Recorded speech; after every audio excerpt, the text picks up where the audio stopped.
All right, so we have a fairly ugly piecewise function, and they said, what's the average rate of change? All right, when you see the words average rate of change, that means slope.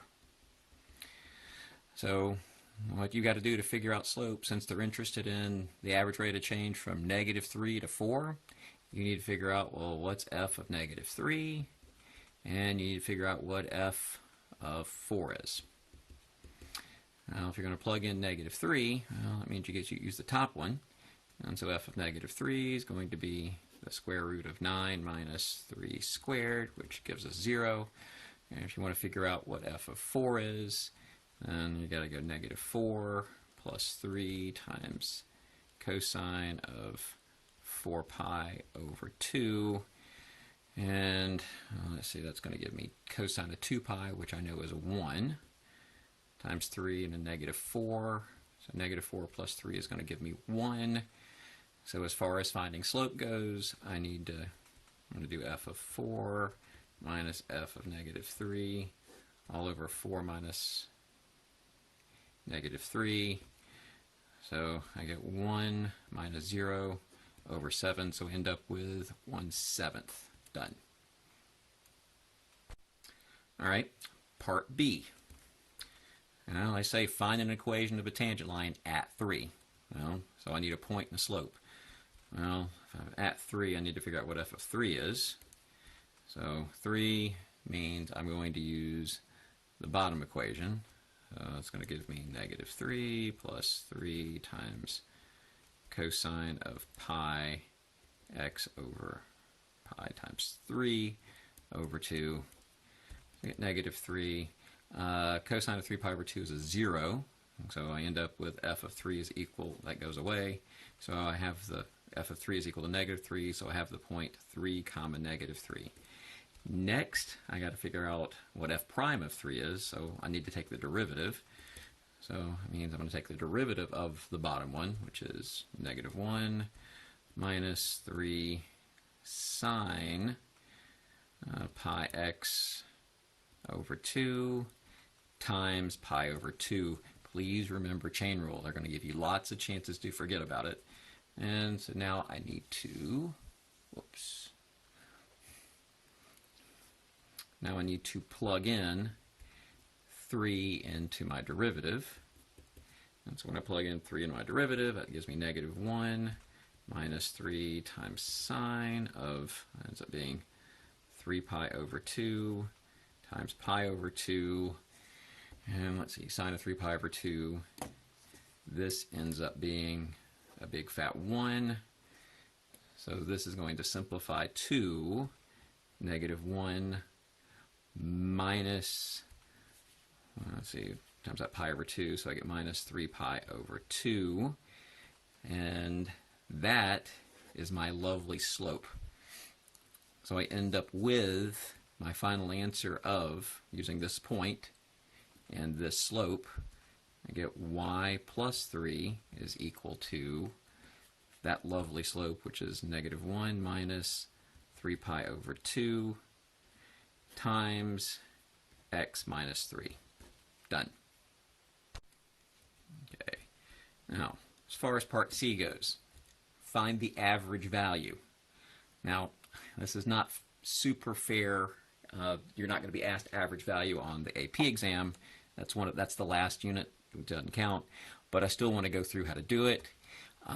As far as average value goes, that means I want to know, I want the integral from -3 to 4 of my lovely function, and I'm going to divide it by this distance, so I'm going to have to divide that by 7.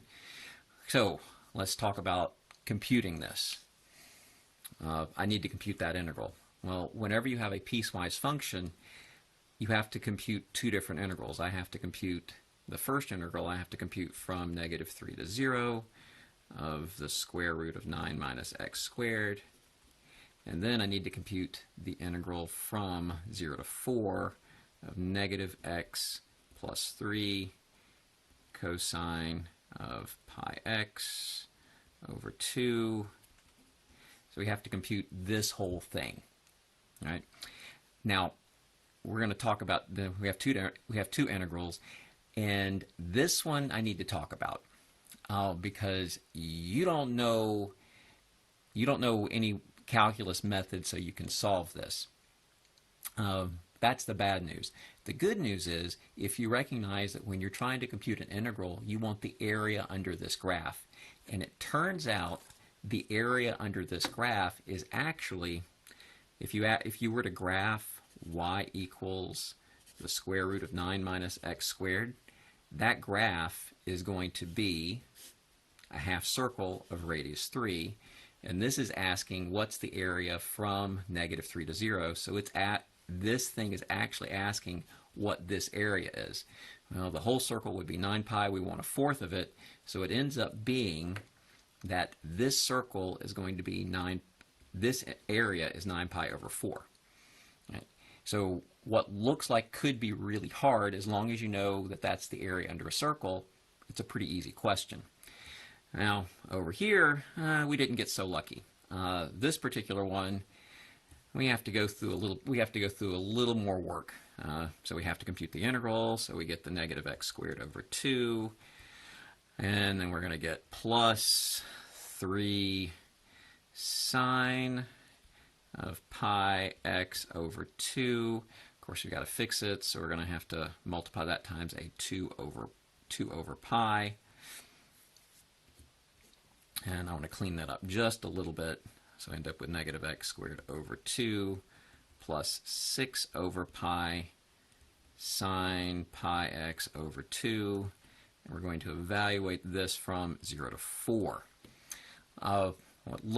This does look ugly, but things end up being pretty nice. When you plug a 4 in, well, that's going to give us -16 over 2, so we get a -8.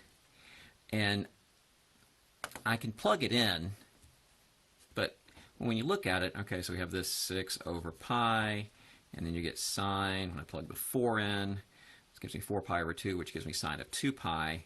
Well, that's just going to give me 0, and so this whole thing goes away. So when I plug the 4 in, all I'm left with is just the -8. Then minus, when I plug a 0 in, well, 0 squared over 2 is still 0, and then sine of 0 is also 0. So this part ends up going away. So it turns out that this integral, which looks really ugly, ends up being only 8, which means when we compute our integral, let's see, the integral is going to be, this part is 9 pi over 4, and this part is a -8, and then we have to divide that by 7, and that's our average value. All right, now part D. And I have a strong feeling you will see questions, or you will see one question like this on one of the 2 free response questions. It asks, must there be a value x at which f attains an absolute maximum on the closed interval and justify your answer? This is a continuity question, meaning for something to attain an absolute max or absolute min, you have to establish that it is continuous on the interval. And since we're dealing with a piecewise function, we have to mathematically establish that the 2 pieces meet. So if we can establish that these 2 pieces meet at their breaking point, then that's enough to say it's continuous, and because it's continuous, it attains an absolute maximum. So there's a way to get an answer that will give you partial credit, and then there's a way to write an answer that will give you full credit. As far as getting partial credit, if you can show at the breaking point, so at 0, when I plug 0 in, so if I plug 0 into this top thing, that's going to give me the square root of 9 minus 0, which is equal to 3. And if I plug 0 into the bottom thing, that's going to give me 0 plus cosine of 3 cosine of 0, which is also going to give me a 3. If you do this, you will get some credit because you've done some attempt to establish it's continuous. To get full credit, you have to use the limit definition of continuity. And the limit definition of continuity means you have to talk about the limit as x approaches 0 from the left. You have to talk about the limit as x approaches 0 from the right, and then you actually have to talk about what f of 0 is. You have to compute all of those things and show that all three are the same. So if I want to compute the limit as x approaches 0 from the left, that means I'm going to be using the left-hand side, and so that's going to give me 9 minus x squared, which is going to give me a 3. When I compute the limit as x approaches 0 from the right, that means I get to use this, because that's on the right-hand side. So that's going to give me of negative x plus 3 cosine pi x over 2. When I plug 0 in, let's see, it's going to give me 0 plus 3 times cosine of 0, which is 1, so I get up with 3. And when I compute f of 0, well, that means I use the top part, and that's going to give me the square root of 9 minus 0 squared, which also gives me 3.